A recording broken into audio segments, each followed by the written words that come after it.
Hello.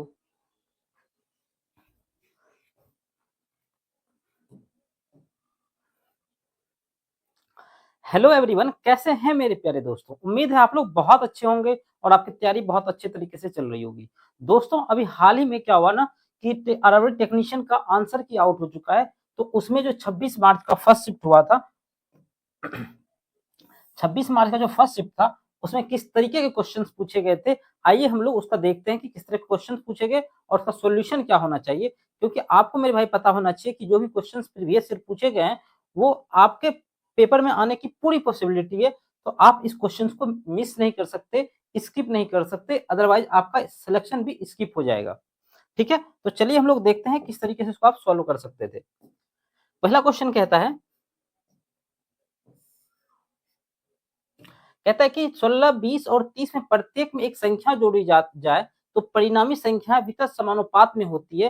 परिणामी संख्याओं में से सबसे बड़ी संख्या और सबसे छोटी संख्याओं का मध्यानुपाती ज्ञात करें। इस क्वेश्चन को अगर आप पढ़ते हैं, पहली बार देखते हैं, तो आपको हो सकता है दिक्कत हो, क्योंकि बहुत कम बच्चे इस क्वेश्चन को कर पाए थे। आपको समझना होता है कि ये वितत समानुपात क्या होता है। तो हिंदी में समझ में नहीं आया तो आपको एक बार इंग्लिश में करके देखना है। क्या लिखा है? कंटिन्यूड प्रोपोर्शन, यानी कि इसका इसके साथ जो रिलेशन होगा वही इसका इसके साथ रिलेशन होगा। इसका मतलब ये होता है, यानी कि एक ऐसी संख्या जो 16 प्लस एक्स में जोड़ी जा रही है, 16 में जोड़ी जा रही है, ठीक है, और 20 में जोड़ी जा रही है, और 20 जो है 20 प्लस एक्स जो है, और ये क्या है 30 प्लस एक्स, ये समानुपात में होगी। इस तरीके से होगा, ठीक है। वितत समानुपात मतलब क्या हुआ कि इसके साथ जो रिलेशन इसका है वही इसके साथ इसका है, यानी कि आप देख रहे हैं इसका इससे जो रिलेशन है वही इसका इससे रिलेशन है। ठीक है, आई होप आपको ये बात समझ में आई होगी। यानी कि अब आपको यहाँ ध्यान से देखना है, तो यहाँ क्या हो रहा है, ये चीजें इससे मल्टीप्लाई होगी, ये चीजें इससे मल्टीप्लाई होगी। तो हम लोग यहाँ पर डायरेक्ट कर सकते हैं 20 प्लस एक्स का स्क्वायर, और इस साइड क्या आएगा आप बताएंगे, 16 plus x into 30 plus x. या आप रेशियो का एक और कॉन्सेप्ट जो होता है बी स्क्वायर इक्वल टू ए सी, वो भी यहाँ लगा सकते हैं। डायरेक्ट ये बात आप लिख सकते हैं विदाउट ये लिखे हुए।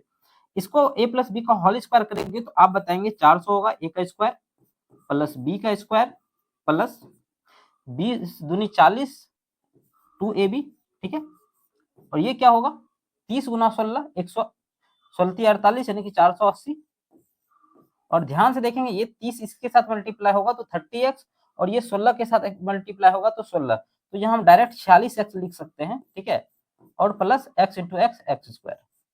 तो ये चीजें आपको काफी फास्ट करनी है मेरे भाई, क्योंकि अगर आप ये सब चीज करने में काफी टाइम लगा देंगे तो आपका सॉल्यूशन बहुत लेट आएगा और आपके क्वेश्चन छूट जाएंगे। एक्स स्क्वायर से एक्स स्क्वायर कट जाएगा, ये 46 इस साइड आएगा तो -6x होगा, और ये 400 इस साइड जाएगा तो 80 आएगा। तो x का वैल्यू आप बता देंगे, ये 2 से कट जाएगा तो -4/40/3, यानी कि वो जो संख्या होगी वो -40/3 होगी, जिसको इसमें जोड़ेंगे तो हमारा क्या होगा, वो एक कंटिन्यूड प्रोपोर्शन यानी कि वितत समानुपात में होगा। तो जैसे 16 में जोड़ना क्या है, आपको जोड़ना है -40/3। तो इसका मतलब क्या हुआ, ये प्लस माइनस माइनस होगा, तो हम लोग डायरेक्ट माइनस कर ले तो कोई दिक्कत, तो आप बोलेंगे नहीं सर कोई दिक्कत नहीं होगी। तो मैं बताऊंगा आपको क्या करना है, 16 में से -40/3 जोड़ देंगे। ये क्या होगा, 48 में से 40 चला जाएगा 8/3, ये पहली संख्या होगी। दूसरी संख्या की अगर बात करें कितना है 20, 20 में जोड़ेंगे -40/3, ये क्या हो जाएगा 20/3। मैं कैसे कर रहा हूँ, 20 या 60, 60 में से 40 चला गया 20। और फिर अगला क्या है 30 में से 40/3, तो ये बता देंगे 90/3, यानी कि 50/3 आपका ये होगा। तो ये बात पता चल गई, एक संख्या ये है और ये है। तो इसको अगर आप ध्यान से देखेंगे तो 8 को 3 से डिवाइड करेंगे तो 2 पॉइंट समथिंग समथिंग आएगा, और ये 16 आएगा, ये 6 आएगा, और ये 16 पॉइंट समथिंग समथिंग आएगा। तो इसका मतलब क्या है कि बड़ी सबसे छोटी संख्या ये होगी और सबसे बड़ी संख्या ये होगी। आपने मीन प्रोपोर्शन निकालने का फॉर्मूला पढ़ा होगा मेरे भाई, बहुत बेसिक सा है, हर एक एग्जाम में पूछा जाता है। यानी कि पहली संख्या गुना √100, पहली संख्या गुना दूसरी संख्या। तो पहली संख्या कितनी है, छोटी संख्या x/3, जो कि क्वेश्चन में बोला है, क्या बोला है, सबसे छोटी संख्या एवं सबसे बड़ी संख्या। तो सबसे छोटी संख्या 8/3 और सबसे बड़ी संख्या 50/3, इसका आपको मीन प्रोपोर्शन निकालना है। तो 400/3 400 का स्क्वायर रूट कितना होगा 20, और 2 3 का यानी कि 9 का स्क्वायर रूट कितना होगा 3। ठीक है, तो 20/3 आपका करेक्ट आंसर होगा। काफी अच्छा क्वेश्चन था। अगर आपको क्वेश्चन समझ में आया तो वीडियो को लाइक जरूर करना मेरे भाई। ठीक है, चलते हैं अगले क्वेश्चन पे। जैसे इस क्वेश्चन को देखें,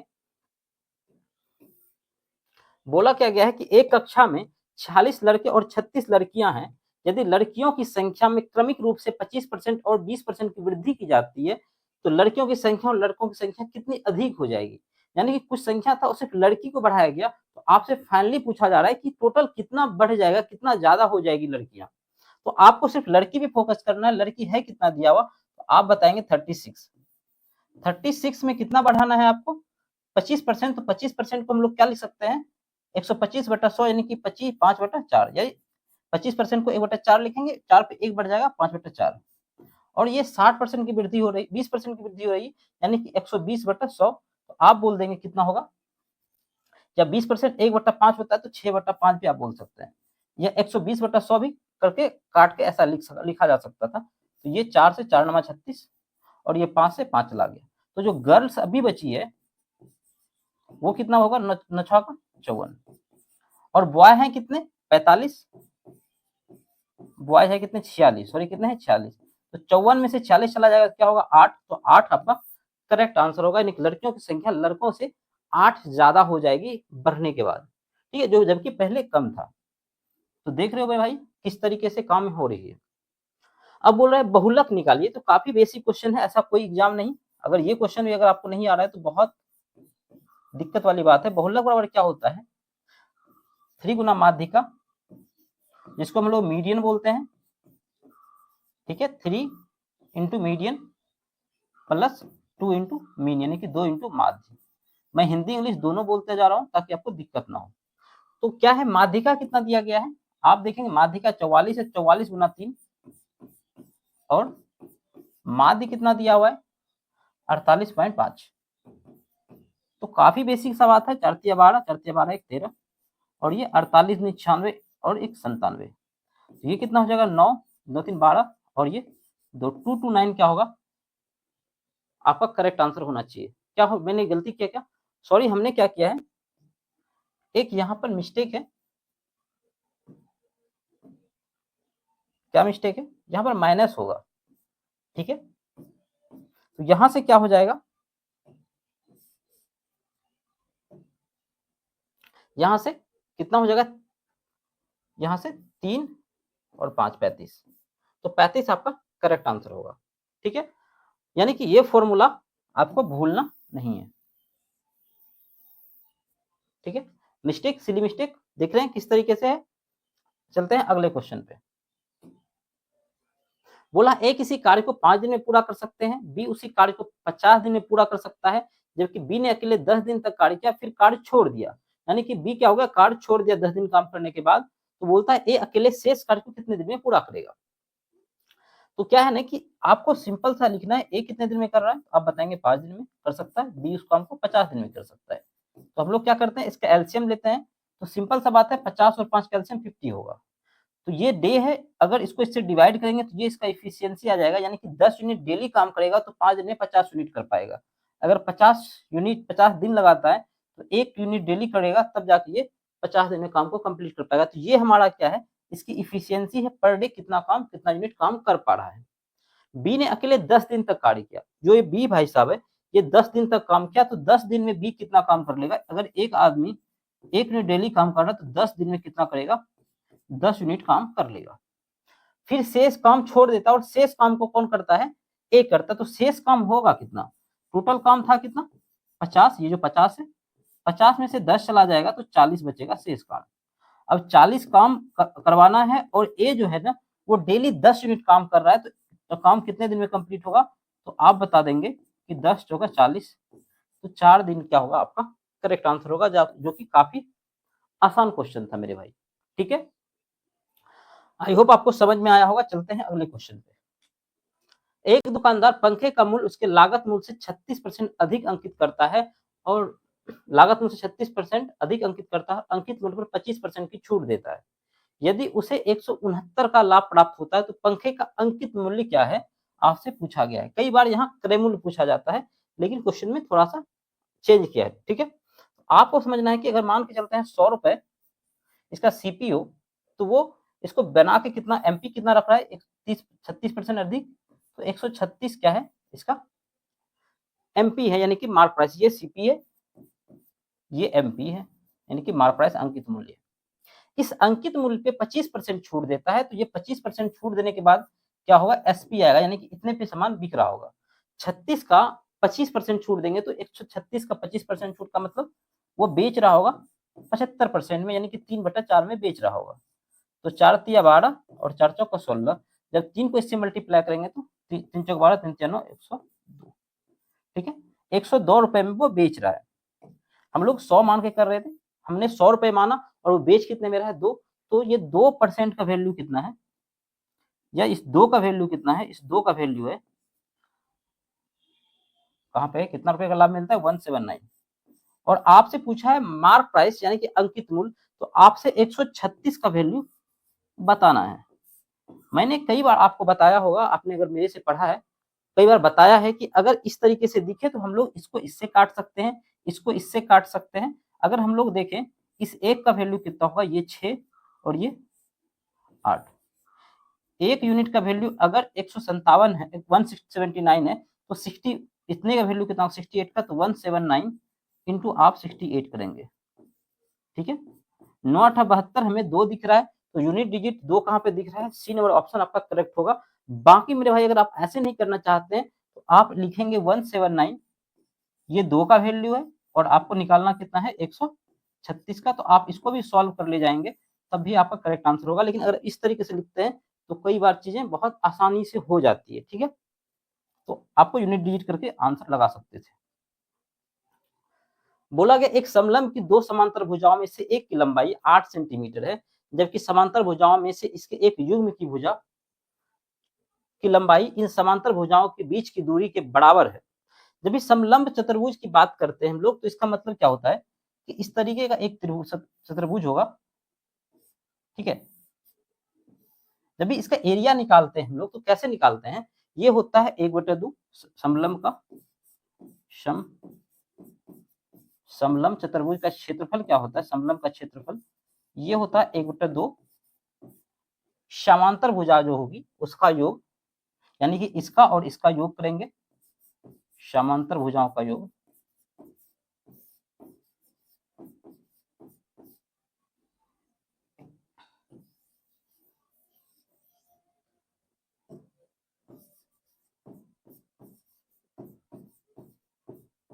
इंटू उस दोनों के बीच की दूरी। ये जो हम लोगों ने बनाया था ये समांतर चतुर्भुज, ये दोनों लाइन पैरेलल होता है, ठीक है। तो इसके ये लाइन यहाँ के मिलेगा, तो ये जो हाइट होगा ना, इसी हाइट को हम लोग यहाँ h लिखते हैं, इन दोनों के बीच की दूरी, ठीक है। समांतर भुजाओं का योग और उनके बीच की ऊंचाई या दूरी ये बोल सकते हैं, 1/2। अब आपको यहाँ ध्यान से पढ़ना है कि बोला समांतर भुजाओं में एक की लंबाई 8 है, यानी कि पहला जो है ना वो 8 है, ठीक है। और दूसरी भुजा की लंबाई समांतर भुजाओं के बीच की दूरी के बराबर है, ये जो दूरी है h उसी के बराबर है दूसरा h इंटू h, यानी कि आपसे पूछा है कि बीच की दूरी, यानी कि यही h का वैल्यू आपसे पूछा है। और क्षेत्रफल कितना दिया है 120। अगर हम ध्यान से देखें ये इस साइड आएगा तो कितना होगा 240 equal to 8 plus h into h। कई मेरे भाई ऐसे होंगे आप लोग जो ये करने का कोशिश करेंगे कि इसको भी क्वाड्रेटिक इक्वेशन में लगाकर सॉल्व करेंगे, नहीं, आपको ऐसा नहीं करना है। आपको h का वैल्यू इसमें से कोई एक ध्यान रखना है। जैसे मैं 20 लेता हूँ, 20 और 28 को मल्टीप्लाई करेंगे कभी भी 240 नहीं आएगा, 10 प्लस 18 180 होगा, 12 8 20, 12 गुना 20 करेंगे तो 240, तो 12 आपका करेक्ट आंसर होगा। ऑप्शन का हेल्प लेना है और आंसर को टिक करना है और आगे बढ़ जाना है मेरे भाई। ये नहीं कि आपको यहाँ बैठकर साइंटिस्ट बनना है, क्वेश्चन को पूरा सॉल्व करना है, कई बार ऑप्शन से आपका आंसर जल्दी आ जाता है, ठीक है। चलते हैं अगले क्वेश्चन पे।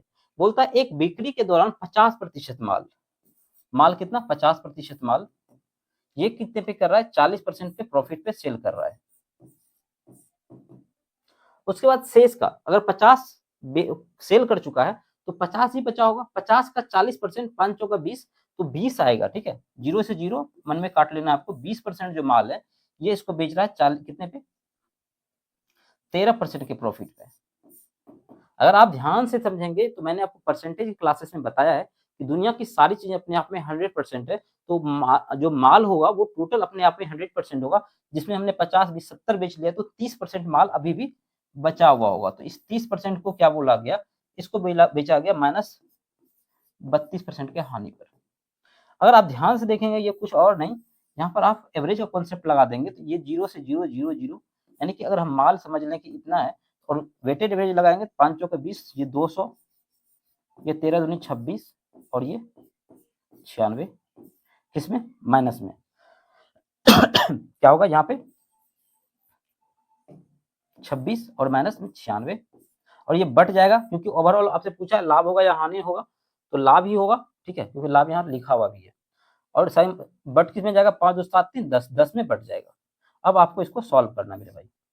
अब 96 से 100 200 में से घटाना आसान है, तो मैं क्या करूंगा, 200 में से 96 घटा दूंगा, आएगा 104, 104 प्लस 26 कितना हो जाएगा 130, 130 बटा 10, यहाँ से 0 से 0 चला जाएगा, 13% क्या होगा आपका करेक्ट आंसर होगा। तो 13% का उसको प्रॉफिट हुआ होगा। ठीक है मेरे भाई, चलते हैं अगले क्वेश्चन पे। आपको मेरे भाई क्वेश्चन को बनाने का रफ्तार बहुत अच्छा रखना है, ताकि आपका एग्जाम में समय बचाया जा सके। अगर आप समय बचा ले गए तो 2-3 क्वेश्चन जो टफ पूछे गए हैं आप उसको भी कर पाएंगे, क्योंकि बहुत रॉकेट साइंस नहीं पूछा जाता आपके एग्जाम में। ठीक है, जैसे ये क्वेश्चन देखें, x 2 और y का तृतीय अनुपाती है, यानी कि x जो है ना किसका तृतीय अनुपाती है, इसका और इसका। आपको पता होगा तृतीय अनुपाती कैसे निकालते हैं, a b, तो b स्क्वायर बटा a होता है, तो यानी कि y का स्क्वायर बटा 2, और यहां से y क्या बोला गया, y ये क्या हो जाएगा 18 का स्क्वायर बटा x, ये a होगा ये b होगा, तो b स्क्वायर बटा a फॉर्मूला होता है। अगर आप ध्यान से देखेंगे, अब मैं क्या कर सकता हूं, अगर मैं यहाँ पर एक मान लूं, इस x को यहाँ और y को, इसको मैं क्या लिख सकता हूं, मैं इसको ऐसे भी लिख सकता हूँ 18 का स्क्वायर बटा y। यहाँ से ये भी x दिख रहा है, ये भी x दिख रहा है, यानी कि मैं ये कह सकता हूँ कि ये वाला x अगर इक्वल है तो y स्क्वायर बटा 2 इज इक्वल टू क्या होगा 18 का स्क्वायर बटा y। तो y का क्यूब क्या हो जाएगा, आप बताएंगे, चीख चीख कर 324 इंटू 2। जैसे आप यहाँ पहुंचेंगे, तो अभी भी मेरे कई भाई यहाँ पहुंचने के बाद भी एग्जाम में फंस जाते हैं। आपको जैसे यहाँ पहुंचे, आपको ऑप्शन पे ध्यान देना है कि एक √3 बाहर निकलेगा, तो √3 अगर हम लोग इसमें से 3 ही बाहर निकाल लें तो ये कितना आएगा 3, ये 1 और ये 0, 8 इंटू 2, तो ये क्या लिख सकते हैं 3 गुना 216। तो आपको पता है मेरे भाई कि y का वैल्यू अगर निकालना हो तो ये इसके ऊपर, y अगर निकालना हो तो इसके ऊपर क्या होगा, क्यूब रूट आएगा, और ये 3 इंटू 216। आपको पता है 216 किसका क्यूब रूट होता है, तो वो 6 का होता है, तो आपका आंसर डी हो जाएगा। ठीक है, आपको ऑप्शन का हेल्प लेना है और क्वेश्चन को अटेम्प्ट करना है। अब ध्यान से देखें, इस क्वेश्चन में बोला गया संख्या 1950, 1560 और 2340 के उभयनिष्ठ अभाज्य गुणनखंडों का गुणनफल ज्ञात कीजिए। इसका जो गुणनफल अभाज्य गुणनखंड होगा उसका गुणनफल आपसे पूछा है, वो भी क्या, उभयनिष्ठ, कॉमन प्राइम नंबर। जैसे 1950 को आप ध्यान से देखेंगे तो इसमें मुझे क्या दिख रहा है, इसको फैक्टर करना है। ठीक है, और क्या करना है 1560 इसका फैक्टर करना है, और 2340।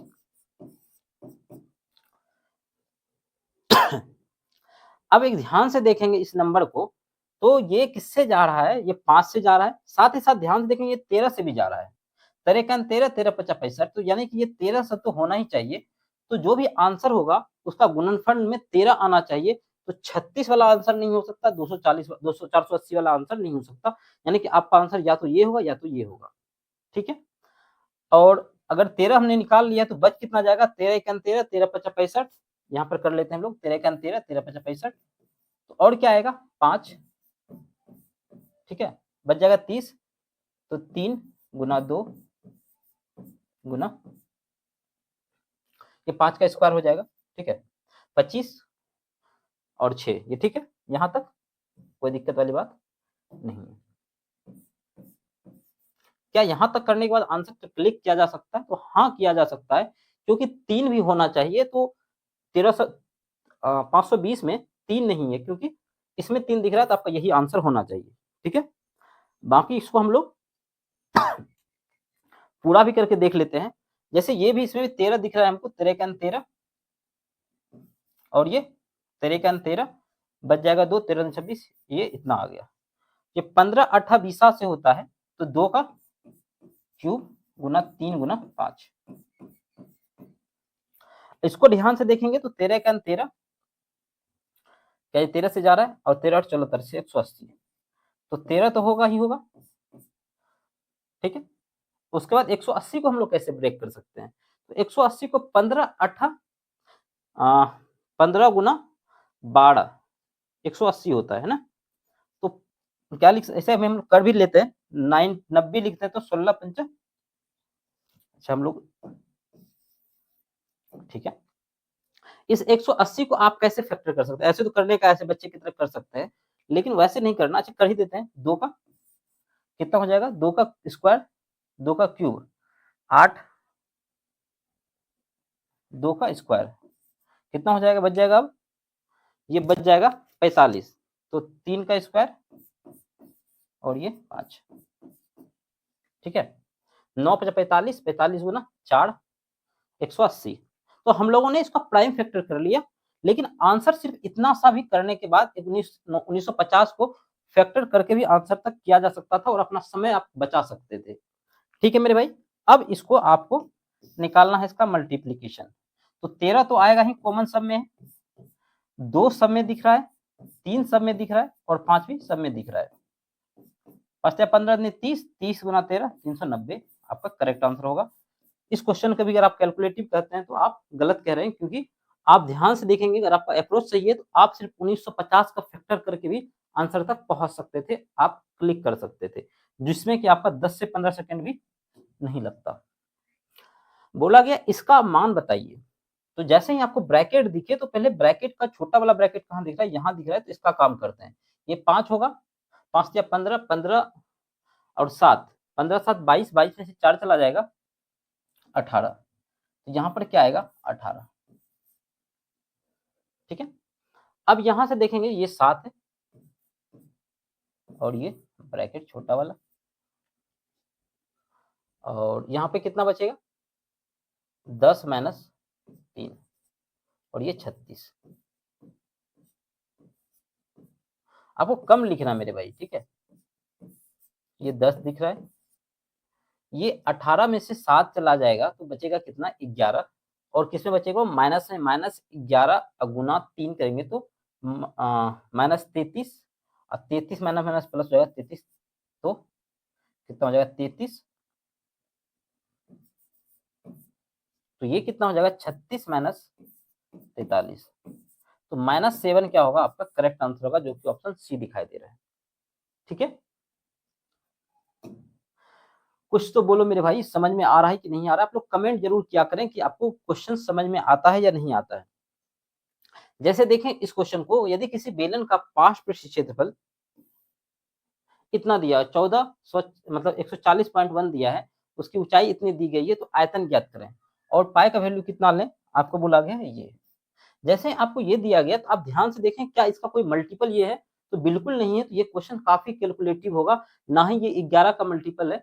अगर पाई का वैल्यू नहीं दिया होता तो ये 11 का मल्टीपल होना चाहिए, अदरवाइज ये 314 का मल्टीपल अगर हो तो क्वेश्चन आसान होगा, अदरवाइज इसमें कैलकुलेशन बहुत ज्यादा होगा। तो इस तरह के क्वेश्चन को आपको आइडेंटिफाई करना आना चाहिए, और ताकि आप इसको लास्ट में कर सकें, ठीक है। चलते हैं, इसको हम लोग लास्ट में करेंगे, समय बर्बाद अभी नहीं करते हैं। इसको देखें, एक व्यक्ति 3 वर्ष के लिए 5% वार्षिक साधारण ब्याज की दर पर 10,000 रुपए उधार लेता है। वह तुरंत इसे किसी अन्य व्यक्ति को 8 सही 1/4% यानी कि ऐसे लिखा हुआ है, क्या लिखा हुआ है 8 सही 1/4% पे क्या करता है, वार्षिक साधारण ब्याज की दर पर 3 वर्ष के लिए उधार देता है। तो इस लेन देन में उसे कितना वार्षिक लाभ होगा, आपसे पूछा प्रति वर्ष जो है कितना लाभ होगा, उसको ये बताना। आप वार्षिक लाभ यानी कि 3 साल का नहीं पूछा, वो 1 साल का ही आपसे पूछा है, ये बात आपको क्वेश्चन पढ़ते समझ में आनी चाहिए। जैसे बोला कि 5% पे वो लेता है और 8 से 1/4 पे वो देता है, तो फायदा कितने कमा रहा है हर साल, तो आप बता देंगे 3 सही 1/4 पे वो प्रॉफिट कमा रहा है, इतना प्रतिशत का। तो 4 × 12 = 13/4% है उसका, प्रॉफिट हो रहा है, तो इसका मतलब जो भी आंसर मेरा आएगा वो 13 का मल्टीपल होना चाहिए। अगर आप ध्यान से देखेंगे 13 में 26, ये 13 का मल्टीपल नहीं, ये है और ये भी नहीं है, तो आपका आंसर इतना से करने से आ सकता था। बाकी मेरे भाई अगर आप करना चाहते हैं तो 10,000 रुपए है, इसका 13 सही, 13/4% आपको निकालना है। परसेंटेज हटाएंगे तो 2 जीरो और आएगा, तो 2 जीरो से 2 जीरो चला गया, ये 25 से चला जाएगा, तो 25 या 75, 25 और 7 32, 325 क्या होगा आपका करेक्ट आंसर होगा, जो कि मैंने आपको सिर्फ इतना सा करने के बाद बता दिया था। अगर इस तरह के अप्रोच को आप एग्जाम में लेके जाते हैं तो यकीन माने आपका समय बिल्कुल बचेगा, आप 10 से 15 मिनट तक बचा पाएंगे अपने पूरे एग्जाम में। और जो भी अच्छे, अगला क्वेश्चन कह रहा है कि इसको सरल कीजिए। जब भी इस तरह के क्वेश्चन हो और आपको ऑप्शन दिया हो तो क्वेश्चन काफी आसान हो जाता है, आपको पूरा सॉल्व करने की आवश्यकता नहीं होती है।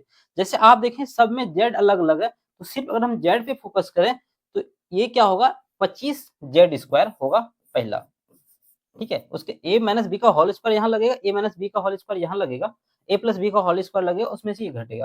लेकिन हमको सिर्फ और सिर्फ जेड पे फोकस करना है, तो इसका स्क्वायर होगा प्लस इसका स्क्वायर होगा 144 जेड स्क्वायर, ठीक है, माइनस 144 जेड स्क्वायर।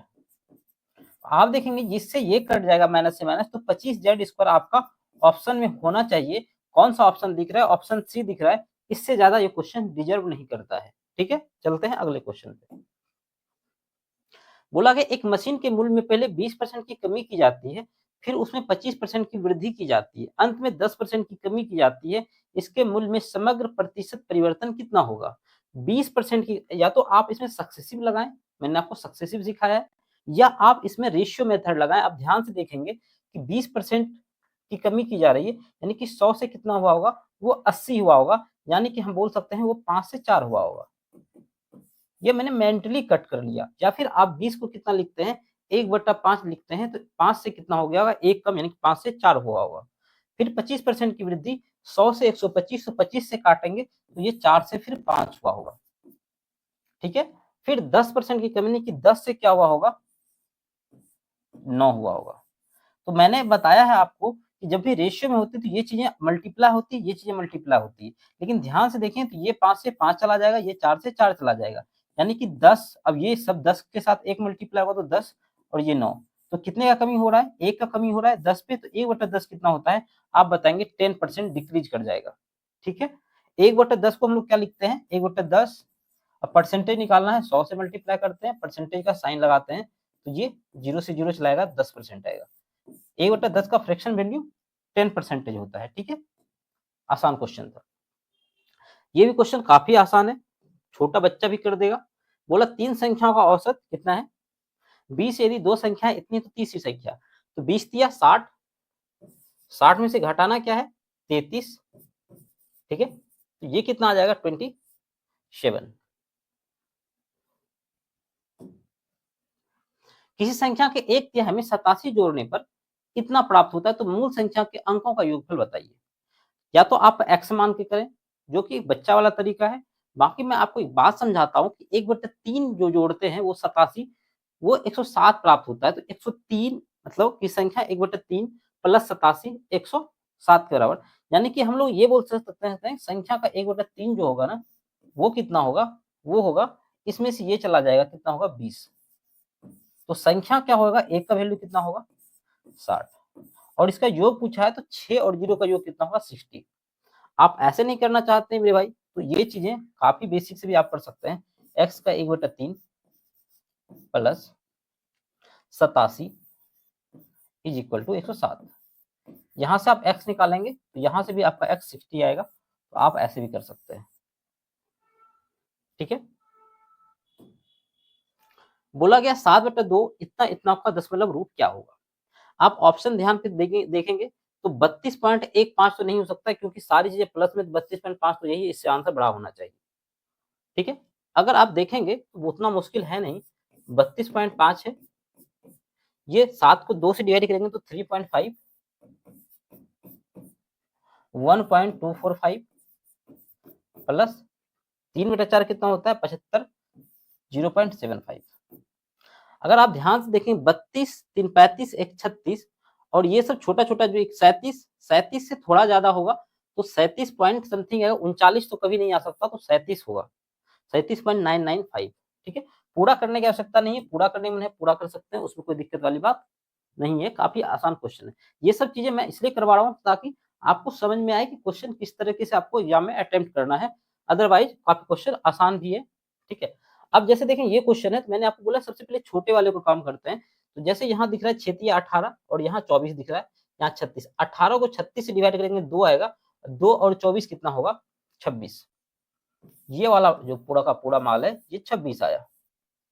और ये देखें तो 6 और ये 2, तो 6 दूनी 12, 12 को 6 से करेंगे 12 का 72। ठीक है, ये वाला कितना आया, 72। यहाँ पर माइनस का साइन है। और ये कितना है, यहाँ पर डिवाइड 2 है। और यहाँ पर क्या है, 80 80 64 और 36, 64 और 36 कितना होगा, 100। ये प्लस, अगर आप ध्यान से देखेंगे तो ये 36 घटाना है इसमें से, ये कितना हो जाएगा, 12 में से 6 गया 6 और ये 3। ठीक है, मैंने कुछ गलती किया क्या, 12 में से 6 गया 6 और यहाँ 6 में से 3 गया 4, कितना होगा यहाँ पर 4, 46। और यहाँ पर क्या है, डिवाइड का साइन है और यहाँ पर 100, तो कितना होगा, ये 46 से डिवाइड करेगा तो 23, तो 123 आपका करेक्ट आंसर होना चाहिए।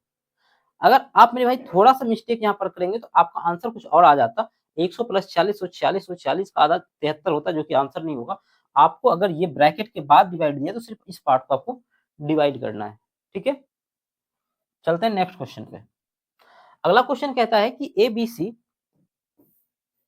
और डी एक काम को इतने इतने दिनों में पूरा कर सकते हैं। ठीक है, सभी एक साथ काम करना शुरू करते हैं, लेकिन 2 दिन बाद डी काम छोड़ देता है। जैसे काम स्टार्ट हुआ, डी बोला 2 दिन के बाद कि मैं काम नहीं करूंगा, मुझे जाना है ससुराल। ठीक है, कहाँ चला गया वो, अपना ससुराल चला गया। वो सी काम पूरा होने से 3 दिन पहले, जैसे काम कंप्लीट होना था उससे 3 दिन पहले सी भाग जाता है, जबकि डी जो है काम होके 3 दिन पहले चला जाता। सी काम होने के 3 दिन पहले तथा बी काम होने के 2 दिन पहले काम छोड़ देता है। तो कुल समय ज्ञात कीजिए कितना टाइम लगेगा काम को कंप्लीट होने में। अच्छा क्वेश्चन है, लेकिन ये रिपीटेड क्वेश्चन है, ऐसा कोई प्रीवियस ईयर क्वेश्चन नहीं, मतलब नहीं है पेपर जिसमें इस तरह के क्वेश्चन नहीं पूछे गए हैं। जैसे ए है, तरीका वही रखना है आपको, 12, बी 15 और सी 20 एंड डी 30। ये इतने दिन में कर रहा है, तो इसका हम लोग एलसीएम लेते हैं। तो कोई भी एक ऐसा नंबर जो इसको डिवाइड कर दे, मुझे देखते समझ में आ रहा है कि 60 होना चाहिए ऐसा नंबर। तो 12 पंचा 60, 5 चौका 60, 15 चौका 60, ये 3 और ये 2। इससे ये पता चल गया ये इसकी इफिशियंसी है, यानी कि 5 यूनिट डेली काम करेगा और 12 दिन तक करेगा, तो 12 पंचा 60, ये 15 दिन तक करेगा 4 यूनिट। ये डेली कितना काम कर पाएगा वो ये निकला है, ये वाला चीज क्षमता बोलते हैं, इफिशियंसी बोलते हैं। ठीक है, अब यहां से कहानी होगा शुरू कि सभी एक साथ काम करते हैं, यानी कि सारे 5 4 9 3 12 2 14, 14 लोग एक साथ काम, 14 यूनिट डेली काम होना शुरू हुआ। तो 2 दिन बाद क्या होगा, 2 डेज में 14 दूनी 28, 28 यूनिट काम कंप्लीट हो जाएगा। तो काम बचेगा कितना, बचा हुआ काम 60 में से 28 घटा देंगे आप, तो बताएंगे कितना होगा, 32। अब इस 32 यूनिट को काम हमको इन सब से करवाना है। अब क्या है ना कि क्वेश्चन में एक ट्विस्ट क्या है कि आपको समझना है सी काम होने से 3 दिन पहले काम चला गया। मैं आपको 2 तरीके समझाऊंगा, एक तो शिफ्टिंग मेथड की शिफ्ट कर देंगे काम को। हम ऐसा करेंगे, कहेंगे ये जो 32 है ना, ये ज्यादा हो जाता, इसको 2 दिन और काम करवा देते, इसका काम फॉल्स चला जाता जैसे। लेकिन 2 दिन बाद डी काम छोड़ देता, सी काम पूरा होने के 3 दिन पहले काम छोड़ता। अगर 3 दिन सी और काम करता तो 3 दिन में कितना काम करता, सी करता 3 × 9। ठीक है, तो हम लोग ये मान के चलते हैं काम 32 बचा हुआ था, लेकिन जो फालतू काम है उसको भी हम लोग ऐड कर लेते हैं, 3 × 9, यानी कि काम करवा देते हैं सी से। उसके बाद बी जो है काम होने से 2 दिन पहले, तो बी 2 दिन में करेगा 8। और ये क्या करना है आपको, ये अब कौन कौन करेगा, ए बी सी, अब तीनों मिलके कर रहे हैं, क्योंकि हमने ये फालतू काम भी इसमें ऐड कर दिया ताकि ए बी सी को एक साथ काम करवाया जा सके। 5 4 9 3 12। ठीक है, तो ध्यान से देखेंगे आप, ये 17 और ये कितना आएगा 32, तो ये कितना होगा 49/12। यहां से इसको अगर करना चाहेंगे हम लोग तो बड़ चौक 48 1/12, क्योंकि ये दिन में है, ये सारी चीजें दिन में चल रहा है तो उसको घंटे में बदलना है, तो एक दिन में 24 घंटा होता है, तो 1/12 इसको 24 से मल्टीप्लाई करेंगे, ठीक है, तो ये 2 बार में चला जाएगा, तो 4 दिन 2 घंटा यहां से आ रहा है, और 2 दिन पहले काम किया था, तो 4 2 6 दिन 2 घंटा आपका करेक्ट आंसर होगा। एक तो तरीका ये हुआ कि काम उसको छोड़कर जाने मत दो, उससे काम उसमें ऐड कर दो, ताकि एक साथ निकाला जा सके, आपको ज्यादा टेंशन ना हो। हम लोगों ने काम को शिफ्ट कर दिया, ताकि देखिए एक बात मैं आपको समझाना चाह रहा हूँ कि अगर 32 यूनिट काम ना करने की बजाय 17 यूनिट और काम कर लेते, तो इनको सारे को लगे रहना पड़ता कितना दिन तक, 4 दिन 2 घंटे तक, और 2 दिन पहले काम किया था, तो आप यहाँ से इसको कर लेते। हो सकता है मेरे कई भाई को ये बात समझ में नहीं आई होगी, तो मैं आपको एक बात और समझाता हूँ। क्या समझाता हूँ कि आपको अगर ऐसे नहीं करना, तो आप ये समझ लो कि इतना काम होने के बाद काम एक्स दिन में कंप्लीट हुआ होगा, तो काम एक्स दिन में कंप्लीट होगा। इसमें क्या होगा ना कि एक काम छोड़कर नहीं जाता, तो एक्स दिन तक काम चलता है, तो ये 5 यूनिट डेली काम कर रहा है, तो एक्स ए जो है इतना यूनिट काम करेगा, ठीक है। ये हम लोग दूसरा अप्रोच रख रहे हैं यहाँ पे, जब आप ध्यान से देखेंगे तो वही चीजें यहाँ पर होगी। अब क्या है ना कि काम खत्म होने, हम एक्स दिन में माना है काम कंप्लीट होगा, तो काम खत्म होने से कितने दिन पहले, सी 3 दिन पहले, तो 3 दिन पहले सी काम छोड़ देता है। सी का क्षमता कितना है भाई साहब, ये 3 यूनिट डेली काम कर रहा है, और काम कौन करेगा, काम खत्म होने के 2 दिन पहले, तो x माइनस 2 ये कौन करेगा, ये बी करेगा, और टोटल काम हो कितना जाएगा, बचा हुआ कितना था 32। अगर आप ध्यान से देखेंगे तो ये 5, ये 3, 5 और 3 8, और 8 और 4 12x, और ये -9 और -8, ये 32, तो x का वैल्यू यहाँ से कितना आ जाएगा, ये 17 ही चला जाएगा इस साइड, 32 + 17/12।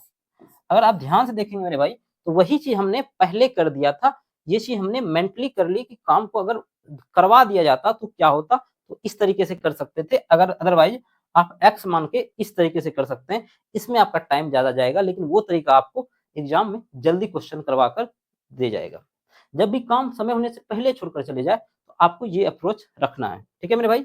चलते हैं अगले क्वेश्चन पे।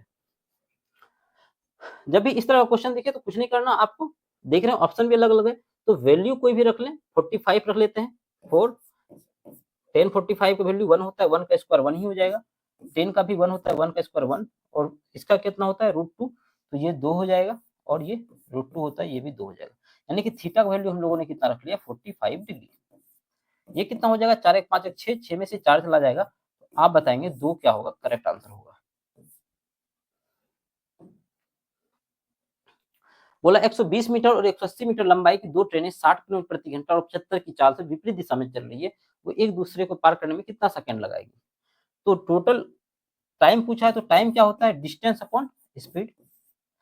जब भी एक ट्रेन इधर से आ रही, एक ट्रेन इधर से आ रही, कब पार करेगी, जब दोनों ट्रेन एक दूसरे की खुद की लंबाई, ये ट्रेन इसकी लंबाई और ये ट्रेन इसकी लंबाई दोनों एक दूसरे को क्रॉस कर लेगी, तो पूरा डिस्टेंस ऐड करना पड़ेगा, जिसके कारण ये कितना हो जाएगा, 180 + 2 120, तो ये 300 होगा। और स्पीड कितनी है, 60 और 75 दोनों विपरीत दिशा में, एक इधर से आ रही एक इधर से, तो स्पीड ऐड हो जाता है ताकि जल्दी वो एक दूसरे को क्रॉस कर जाए। तो 60 + 75 कितना होगा, 135। इसको किलोमीटर प्रति घंटा 5/18 से मीटर पर सेकंड में बदलने के लिए इससे मल्टीप्लाई करना पड़ेगा, ठीक है। अगर आप ध्यान से देखेंगे मेरे भाई, तो ये क्या होगा, 9 15 9 35 से, ठीक है। ये 15 दूनी 30, ये 5 होगा 20, तो ये 2 ऊपर चला जाएगा, जिसके कारण आंसर क्या आ जाएगा, 8, ठीक है। 8 सेकंड आपका करेक्ट आंसर होगा। 15 मजदूर 10 दिन में एक दीवार को बना सकते हैं, 6 दिन में उसे बनाने के लिए कितने मजदूर की आवश्यकता चाहिए। तो सिंपल सा क्वेश्चन है, और 6 से डिवाइड कर देंगे, आप एमडीएस लगा सकते हैं, ये कितने बार में चला जाएगा, 150, 25 6 का 150, 25 बार में, तो 25 आपका करेक्ट आंसर होगा। क्योंकि 15 मजदूर 10 दिन में करते हैं, तो एक मजदूर को करने में बहुत ज्यादा टाइम लगेगा, तो 15 × 100, और 6 दिन में करवाना है तो 6 से डिवाइड कर देंगे, तो इतने मजदूर की आवश्यकता होगी, ठीक है। बाकी एमडीएच वाला फॉर्मूला भी आप लगा सकते हैं अगर आपको का बेसिक बहुत कमजोर है, आपको ये बात समझ में नहीं आती है तो। 8,000 की राशि 8 वर्षों में तिगुनी हो जाती है, यानी कि क्या होना, एक अमाउंट 1 से 3 हो जा रहा है, कितने वर्षों में, 8 वर्षों में, तो 24 वर्षों में कितनी हो जाएगी, तो फिर ये 3 से 9 होगा, 9 से 27 होगा। इस तरीके से चक्रवृद्धि भी आज हो तो इसी तरीके से ये एक्सपोनेंशियली ग्रो करते रहता है। तो ये 8 वर्ष, यहाँ 8 वर्ष, यहाँ 8 वर्ष, 8 से 24 वर्ष में 27 गुना हो जाएगी। तो 8,000 का 27 गुना आपसे पूछा है, ठीक है। तो आप एक बात समझें कि आंसर 9 का मल्टीपल होना चाहिए, कोई भी ऑप्शन 9 का मल्टीपल नहीं है, ऑप्शन बी होगा, जबकि ए भी नहीं होगा। बाकी आप करना चाहें तो क्या होगा, 38 56, 8 16, 5 21 और 2 3 0, ठीक है। 9 का मल्टीपल देख के भी आंसर किया जा सकता था। शरद की और आदर्श की वर्तमान आयु का योग 36 वर्ष है। 2 वर्ष बाद शरद की आयु आदर्श की आयु की 3 गुनी हो जाएगी, तो शरद की वर्तमान आयु कितनी है। ये भी काफी आसान क्वेश्चन है। आप इसको एक्स शरद दोनों का 2 वेरिएबल रख के कर सकते हैं, एक वेरिएबल रख के कर सकते हैं। जैसे मैं एक वेरिएबल रख के करता हूँ, जैसे मानते हैं शरद जो है ना, शरद की आयु, शरद की आयु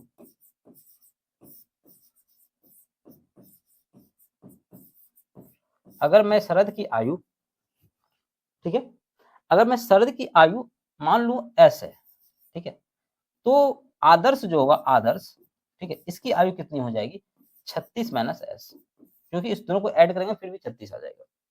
बोला 2 वर्ष बाद शरद भी 2 साल बढ़ जाएगा, और ये 36 माइनस एस, और ये भी 2 साल बढ़ जाएगा। 2 वर्ष बाद शरद की आयु आदर्श की आयु की 3 गुनी होगी, ये इसका 3 गुना होगा। आदर्श की आयु की 3 गुनी होगी, तो ये आदर्श है, इसकी 3 गुना होगा।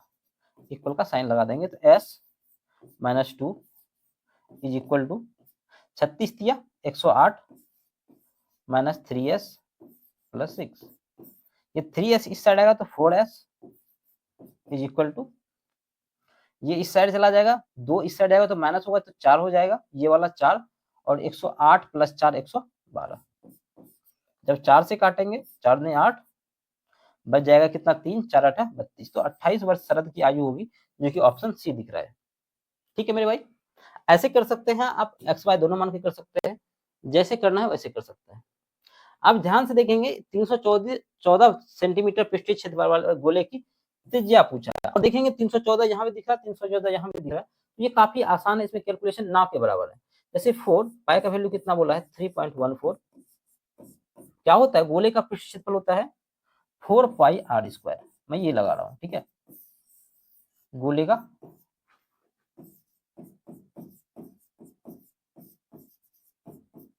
पृष्ठीय क्षेत्रफल, और ये आर होता है, इसका वैल्यू कितना दिया है आपको, 314, यहां से डेसिमल हटाएंगे 100 आएगा, ये 314 से 314 चल जाएगा, ये 4 से ये 25 बार में चला जाएगा, तो आर सॉरी ये आर स्क्वायर होता है, तो आर का वैल्यू कितना होगा, √25, तो आर बराबर 25 आएगा, सॉरी 25 नहीं आएगा, 5 आएगा, ये 5 क्या होगा, 5 सेंटीमीटर होगा, क्योंकि ये भी सेंटीमीटर में दिया है, तो 5 आपका करेक्ट आंसर होगा। ठीक है मेरे भाई, तो हम लोगों ने 25 क्वेश्चन कर लिए, लेकिन अगर आपने ध्यान से देखा हो तो हम लोगों ने एक क्वेश्चन जो बोला था मैंने, कैलकुलेटिव देखते ही मुझे लग गया था, उसको हम लोगों ने छोड़ दिया, तो उसको भी देख लेते हैं, उसका सॉल्यूशन क्या होना चाहिए था।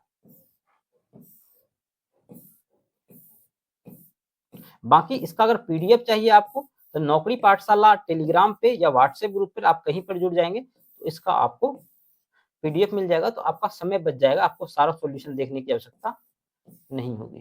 ठीक है मेरे भाई, चलते हैं हम लोग, देखते हैं कहाँ पे क्वेश्चन था, ये रहा, मैंने इसको देखते बोला था, इसमें कैलकुलेशन है। किसी बोला क्या, यदि किसी बेलन का पास पृष्ठीय क्षेत्रफल इतना है और उसकी ऊंचाई 3 सेंटीमीटर है, तो उसका आयतन ज्ञात कीजिए। अब आपसे वॉल्यूम पूछा है, ठीक है, तो आपसे पहले बेलन का पास पृष्ठीय क्षेत्रफल क्या होता है आपको ये पता होना चाहिए। तो बेलन का, मैं यहाँ लिख रहा हूँ, बेलन का पृष्ठीय क्षेत्रफल LTA लिखते हैं लेटरल सरफेस एरिया, पृष्ठीय क्षेत्रफल, ये होता है 2 पाई RH और इसी का वैल्यू आपको दिया है कितना 140.1। ध्यान से देखेंगे आप 2 और पाई का वैल्यू आपको बोला गया है 3.14 और h कितना दिया है, h 3 दिया है। यहाँ से आपको रेडियस निकालने की आवश्यकता है, ठीक है। अगर आप ध्यान से देखेंगे, मैं एक काम करता हूँ, ये जो है ना इसको मिटा देता हूँ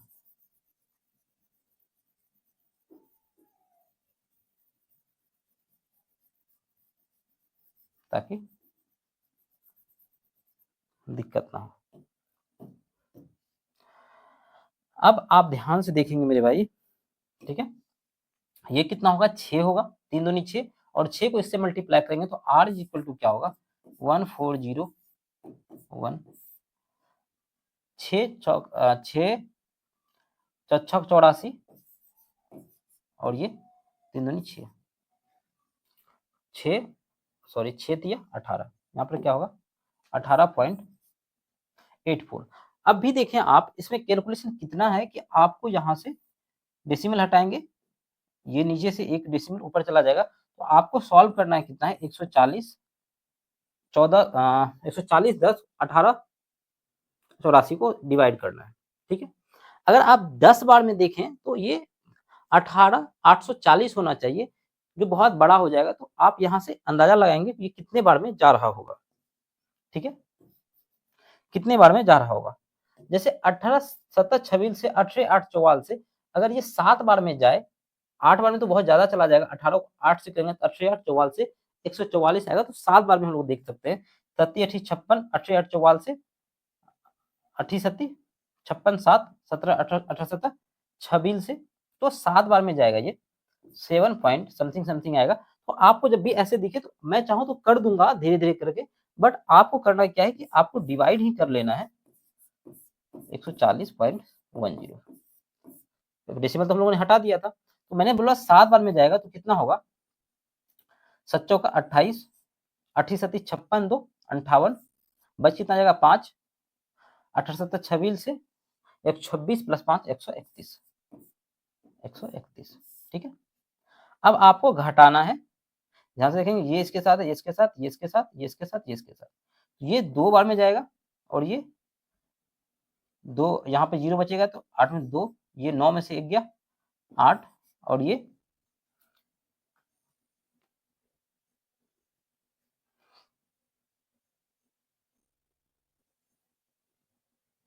1 मिनट दोस्तों, मैंने थोड़ा सा आपको यहाँ पर ध्यान देने की आवश्यकता है। क्या मैंने बोला कि आपको डिवाइड करना है 1884, इसको डिवाइड करना है 14010 से। मैंने बोला 18 8 44 से 8 बार में नहीं जाएगा, 7 बार में जाएगा, तो 7 बार में क्या होगा 8 7 28, 7 8 56 और 2 58, बच जाएगा कितना 5 8 7 56 और 5 61, हाँ से 6 7 और 6 13, ये 7 बार में जाएगा, तो ये 2 और ये 2, 9 में से 1 गया 8 और ये खत्म हो गया। अगर आप ध्यान से देखेंगे कितने बार में जाएगा 18 18 36 54 48 72, 4 बार में जाएगा, पॉइंट जैसे लगाएंगे तो यहाँ पर एक 0 आएगा, तो 4 बार में जाएगा तो 4 चौका 16, 8 चौक 32 1 33, 8 चौक 32 और 3 35, बच जाएगा कितना 3 7 7 3 10, ठीक है। मैंने क्या बोला 4 बार में 18 चौक 72 18 पंचन 90 होता है, तो 4 बार में जाना चाहिए, 4 चौक 16 और 8 चौक 32 1 33, बच जाएगा कितना 3, 8 चौक 32 और 3 35, बच जाएगा 3 7 4 4 और 3 7, ये कितना बच गया 4 और ये 8 और ये 6 5 11। अगर आप ध्यान से देखेंगे ये कितने बार में जाएगा, तो ये जाएगा अभी 4 बार में हमारा आया इतना, तो 1 0 और अगर लगा दें तो, क्योंकि अगर एक पॉइंट भी आगे जाएगा तो पॉइंट के कारण आपका आंसर देखें कितना करीब है 59, और 0.5 भी 300-400 से मल्टीप्लाई होगा तो वो भी 100-150 बढ़ा देगा। तो यहाँ तो आप देखिए 10-20 का अंतर है। आपको इस क्वेश्चन को पूरा सॉल्व करने की आवश्यकता है। आपको एग्जाम में इस क्वेश्चन को करने के लिए आपके पास समय बचना चाहिए कम से कम 2 से 3 मिनट, तब आप इस क्वेश्चन को कर पाएंगे। ठीक है, बाकी टीचर रट के आएंगे, आपको बता देंगे इसका आंसर ये होगा, लेकिन मैं आपको सामने कर रहा हूँ। मैं भी अगर आपके जो होता तो मुझको भी इतना टाइम लगता। अब ये कितने बार में जाएगा? अगर मैं 5 बार में 3 बार में देखूं, 18 या 54, ठीक है, 3 बार से थोड़ा ज्यादा जाएगा। 4 बार में देखें तो 3 से 4 के बीच में रहेगा, तो हम लोग 4 ही मान लेते हैं, 7.44। ठीक है, तो हमें ये पता चल गया यहां से कि हमारा जो रेडियस आएगा ना 7.43 या 44 ले सकते हैं, और हम लोग हल्का सा बढ़ा रहे हैं। ठीक है, उससे बहुत ज्यादा फर्क आंसर पे नहीं आएगा। अब आपको करना क्या मेरे भाई, अब आपसे निकालना है वॉल्यूम। वॉल्यूम किसका कैसे निकलता है? आयतन। बेलन का आयतन क्या होता है आप बताएंगे? बेलन का, इसमें थोड़ा सा मिस्टेक, इसमें अप्रोक्सीमेशन नहीं लग सकता, टीचर लगा देंगे, लेकिन आपसे नहीं लगेगा, क्योंकि वो बहुत याद रहता है चीजों उन लोगों को। ठीक है, ये कितना होता है? पाई आर स्क्वायर एच। पाई का वैल्यू कितना है? 3.14। आर का वैल्यू कितना है? 7.44, इसका स्क्वायर होगा। और एच कितना है? ये 3 है। एक मिनट दोस्तों,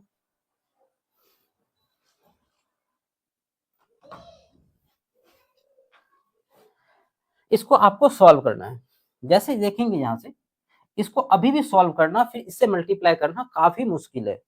तो आप देख रहे होंगे इसका स्क्वायर करना, तो इसको स्क्वायर कैसे करेंगे? तो आपको साइड में लेके लिखना होगा, या तो जल्दी से, अगर आपने कैलकुलेशन बहुत अच्छा प्रैक्टिस किया है तो 744 को 744 से मल्टीप्लाई बहुत जल्दी कर सकते हैं, या फिर आप यहाँ पर 7 पॉइंट इसका होल स्क्वायर कर सकते हैं, 749 इसका स्क्वायर प्लस इसका स्क्वायर कितना होगा? 4 चौक 16, 4 चौक 16 एक, 4 चौक 16, या फिर आप डायरेक्ट मल्टीप्लाई ही कर लेंगे तो जल्दी आंसर आएगा। ठीक है, ये मैंने क्या किया,